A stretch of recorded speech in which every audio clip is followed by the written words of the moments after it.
aujourd'hui, je vais t'expliquer qu'est-ce que le micro-needling, pourquoi est-ce que ça peut être efficace, quels sont les différents mécanismes à travers lesquels le micro-needling peut aider à faire repousser les cheveux. Donc après avoir souffert de calvitie masculine, tu as le fameux fer à cheval.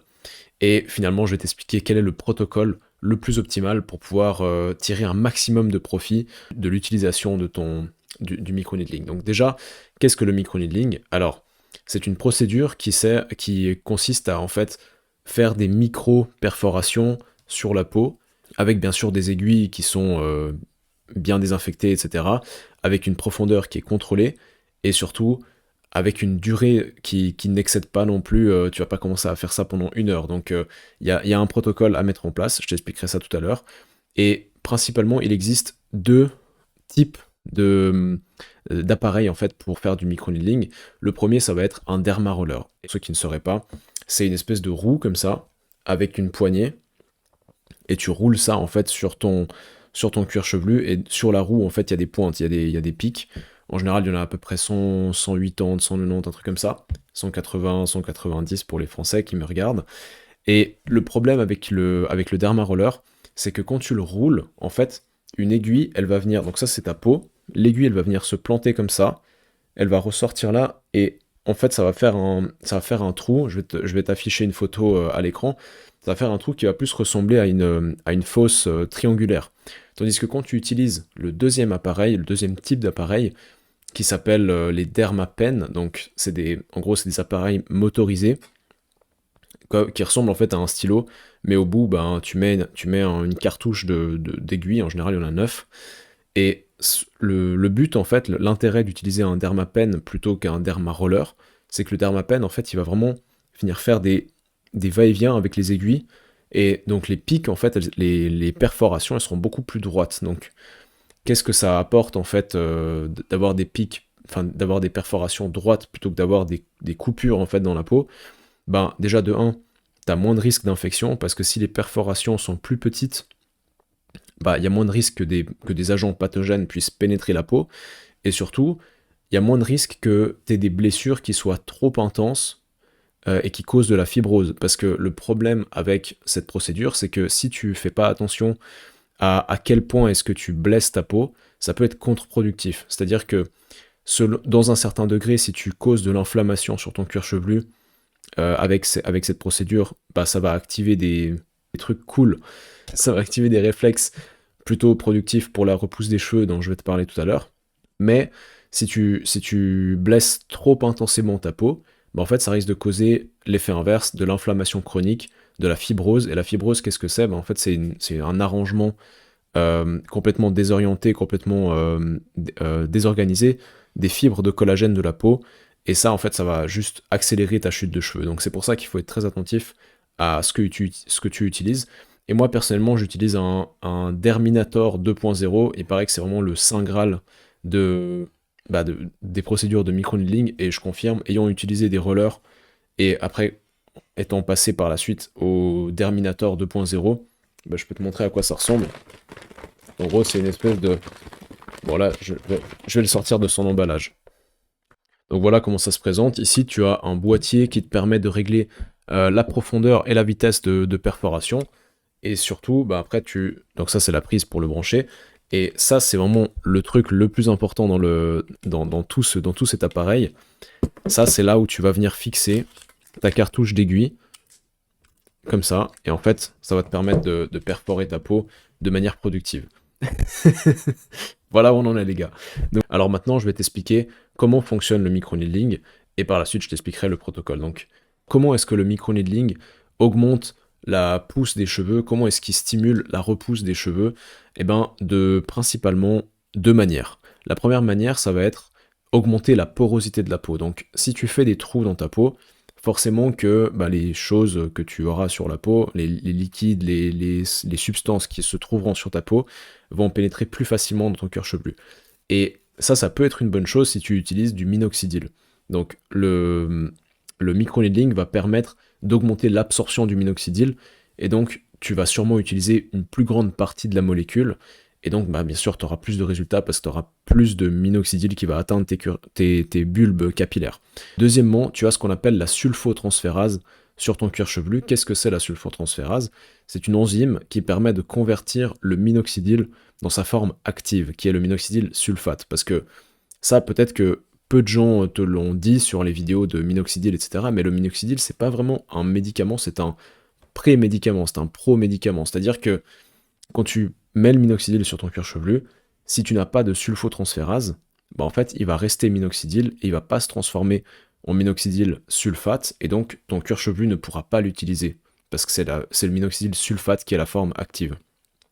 Et le microneedling, selon l'étude que je vais te montrer juste ici, permet d'augmenter la concentration de sulfotransférase sur le cuir chevelu, parce qu'il y a des personnes qui sont génétiquement codées pour ne pas produire la sulfotransférase. Et pour ces personnes-là, ça peut être extrêmement utile d'utiliser du microneedling en plus du minoxidil, bah, en fait, pour s'assurer d'avoir réellement des effets avec le minoxidil. Et c'est la raison pour laquelle il y a à peu près 40 à 50, environ 50% des gens qui ne réagissent pas au minoxidil.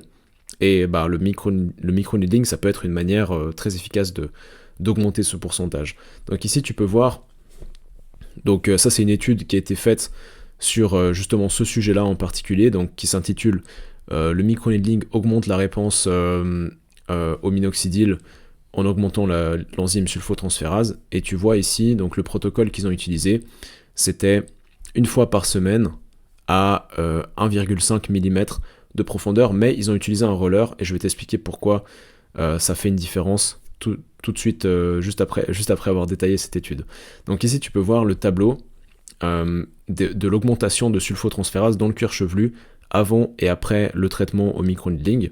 Alors moi, ce que je constate, c'est que les personnes qui ont très peu de sulfotransférase, ils ont une augmentation qui est vraiment drastique, mais les personnes qui en ont déjà probablement suffisamment pour que ça fonctionne, bah ça augmente pas des masses. Donc au pire, tu augmentes l'efficacité du minoxidil juste par le premier mécanisme, qui est l'augmentation de la pénétration de la peau, et dans le meilleur des cas, ben, tu manques de sulfotransférase, et donc tu as les deux effets cumulés qui vont t'apporter des bénéfices à ce niveau-là. Donc maintenant, quel est le meilleur protocole de microneedling pour maximiser les résultats avec cette procédure? Donc, selon l'étude qu'on vient de voir ici, ils ont utilisé 1,5 mm de profondeur. Mais ils ont utilisé un roller. Et le problème quand tu utilises un roller, c'est que la profondeur de pénétration va dépendre non seulement de la longueur de l'aiguille, mais également de la force que tu vas appliquer lorsque tu vas rouler ton appareil. Tandis que tout ce qui est dermapen, tout ce qui est engin motorisé, en fait, tu vas pouvoir beaucoup plus facilement régler la profondeur parce que c'est une profondeur qui est fixe et tu as juste à poser l'engin sur toi, la cartouche sur toi, et en fait, tu peux être sûr que la profondeur sera la bonne. Et il y a une étude qui a été faite qui a comparé deux longueurs d'aiguille, 0,6 mm d'un côté et 1,2 mm de profondeur de l'autre, et en fait, les résultats sont assez surprenants. Il semblerait que la profondeur qui permet d'avoir le plus de résultats, ça sera 0,6 mm. En combinaison bien sûr avec du minoxidil, c'est plus efficace que le minoxidil tout seul, et surtout bah, c'est plus efficace que 1,2 mm plus minoxidil, parce que dans l'étude, ce qu'ils ont fait, c'est qu'ils ont comparé trois groupes. Ils ont comparé un premier groupe avec uniquement du minoxidil, un deuxième groupe avec du minoxidil plus une profondeur de perforation de la peau de 0,6 mm, et un groupe avec minoxidil plus 1,2 mm de perforation avec le microneedling. Et il semblerait que les résultats montrent que 0,6 mm de profondeur, ça sera plus efficace que 1,2 mm de profondeur. Et dans cette étude, ils n'ont pas utilisé l'engin chaque semaine, ils l'ont utilisé toutes les 2 semaines. Et donc là, on arrive à la partie protocole. Alors, quel est le meilleur protocole pour maximiser ces résultats avec le microneedling? Déjà, de 1, choisir le bon appareil, c'est-à-dire ne prends pas un roller, prends un dermapen ou alors un derminator comme moi. Alors oui, effectivement, c'est un investissement financier un petit peu plus élevé, mais bah au moins tu es sûr d'avoir des résultats qui seront optimaux. Et j'ai pas du tout d'affiliation ou quoi que ce soit, hein. Donc je suis pas sponsorisé par Derminator ou je ne sais quoi. D'ailleurs, je sais même pas si ça existe encore ou je sais pas. Mais voilà, je te recommande ça parce que selon les études et selon la logique du truc, c'est ça qui fera le plus sens. Mais après, encore une fois, je suis juste un mec sur internet, donc tu fais ce que tu veux, c'est pas des conseils, c'est pas des recommandations médicales que je te donne là. Donc, deuxièmement, il va falloir bien choisir sa fréquence. Moi, ce que je te recommande, et c'est ce que moi je fais, c'est une fois toutes les 2 semaines, parce que là au moins tu es sûr que ta peau elle aura le temps de se réparer, et donc que tu auras moins de risque d'entrer dans une inflammation chronique. Parce que ce qui est intéressant avec le microneedling, c'est que tu vas causer de l'inflammation aiguë. Et l'inflammation aiguë va activer des facteurs de croissance. Alors ça c'est moins prouvé, mais en général, c'est cette inflammation aiguë qui va activer l'enzyme sulfotransférase, etc. Et l'inflammation aiguë, en général, elle n'est pas négative pour la santé en général. Par contre, l'inflammation chronique, où tu es constamment en inflammation et que ta peau, elle a jamais le temps de vraiment se réparer, se régénérer, bah ça peut être problématique, ça peut après entraîner des soucis un peu plus graves. Donc c'est pour ça que je te conseille toutes les 2 semaines. Une fois toutes les 2 semaines, tous les 14 jours, c'est optimal. Et surtout, au niveau de la profondeur, moi, ce que je te recommande, c'est, bah, si tu veux respecter exactement comme dans l'étude, tu peux faire 0,6 mm. Mais après, si dans ton appareil, tu n'arrives pas à régler sur 0,6 et qu'il n'y a que, souvent c'est par incrément de quart de millimètre, donc tu as 0,25, 0,5, 0,75, 1, 1,25, etc.